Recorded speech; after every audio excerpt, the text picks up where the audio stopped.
Imagine a nation within a nation, an artificial strip carved out of the jungle, protected by fences and foreign troops, where the clocks ran to a different time zone and the laws answered to a different flag. A canal that split two oceans and two societies. Built by the world's greatest power, but on land that wasn't theirs to take. It had everything: colonial intrigue, corporate betrayal, engineering marvel, and the iron fist of empire. A paradise for some, a prison for others. And when the people rose up to reclaim it, Washington didn't just watch, it reached for the tear gas. This is the story of the Panama Canal Zone. Welcome to the Library of Lost Lands, where we delve into the stories of lands that once were but are no longer with us. The Panama Canal Zone was a 16-kilometer-wide strip of land running across the Isthmus of Panama, cutting through rainforests, hills, and swamps to connect the Atlantic and Pacific Oceans. Established in 1903, just weeks after Panama declared independence from Colombia, the zone was leased in perpetuity to the United States in exchange for military protection and a one-time payment. Its flag, the Stars and Stripes, but with its own banner and seal, its anthem, the Star-Spangled Banner, its leaders, American-appointed governors backed by U.S. troops. Its population fluctuated depending on America's military operations, peaking at around 100,000 during the Korean War. And yet the zone was not a state nor a colony in name, just a gray zone of American sovereignty carved straight into Latin America. The Canal Zone began not with Panama, but with Colombia. For decades, the French and later the Americans dreamed of slicing a canal through the isthmus. After French efforts failed spectacularly in the 1880s, the U.S. under President Theodore Roosevelt took the baton. When Colombia hesitated to approve the deal, America backed a carefully timed revolution in the Colombian province of Panama. Within days, U.S. warships anchored off the coast, and Panama became a new country, conveniently signing away the Canal Zone to its liberators. Construction began in 1904, and by 1914, the Panama Canal was open. The zone became a strategic lifeline, guarded by Marines and governed by U.S. law, while the new Republic of Panama watched from behind a fence. To Washington, the Canal Zone was a beacon of progress, an oasis of American order in a turbulent Latin world.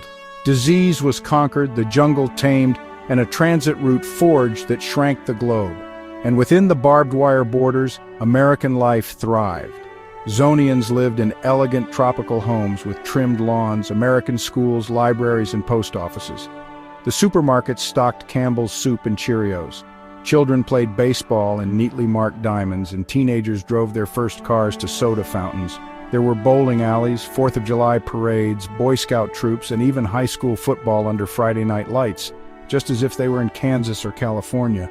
The zone was Mayberry in the tropics, except it wasn't, because outside those fences a very different Panama waited. The Canal Zone was never just a zone, it was a flashpoint. To Panamanians it was a strip of stolen land, a symbol of colonial arrogance.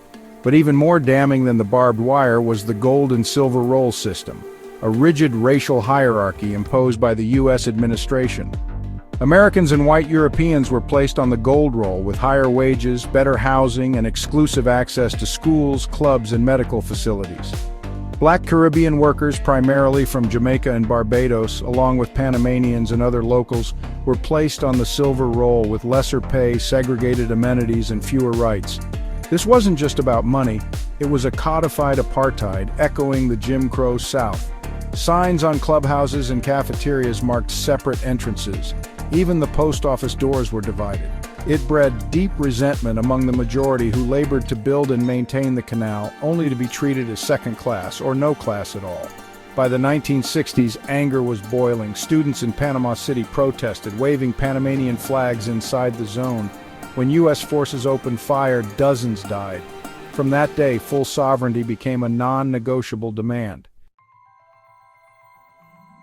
Change came slowly, then all at once. In 1977, U.S. President Jimmy Carter and Panamanian leader Omar Torrijos signed the Torrijos-Carter treaties, promising a full handover by the end of the century. On December 31, 1999, the Panama Canal and the Canal Zone were officially transferred to Panama. After nearly a century, the American enclave was no more. The Stars and Stripes came down, the zone ceased to exist, and the fences, eventually, were torn down. Some Americans mourned the loss, seeing the zone as a shining example of American engineering and order. Others saw it as a necessary reckoning with a colonial past.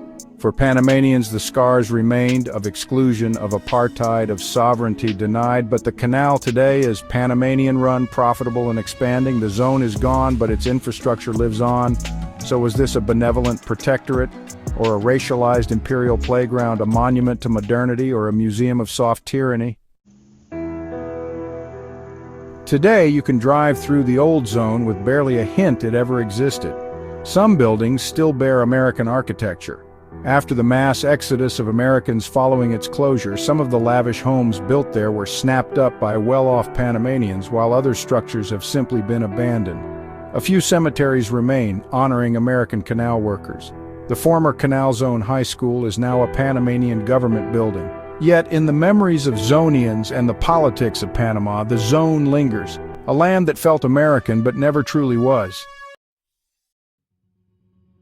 A lost land built on conquest and concrete, a country that never called itself one, yet shaped the lives of thousands.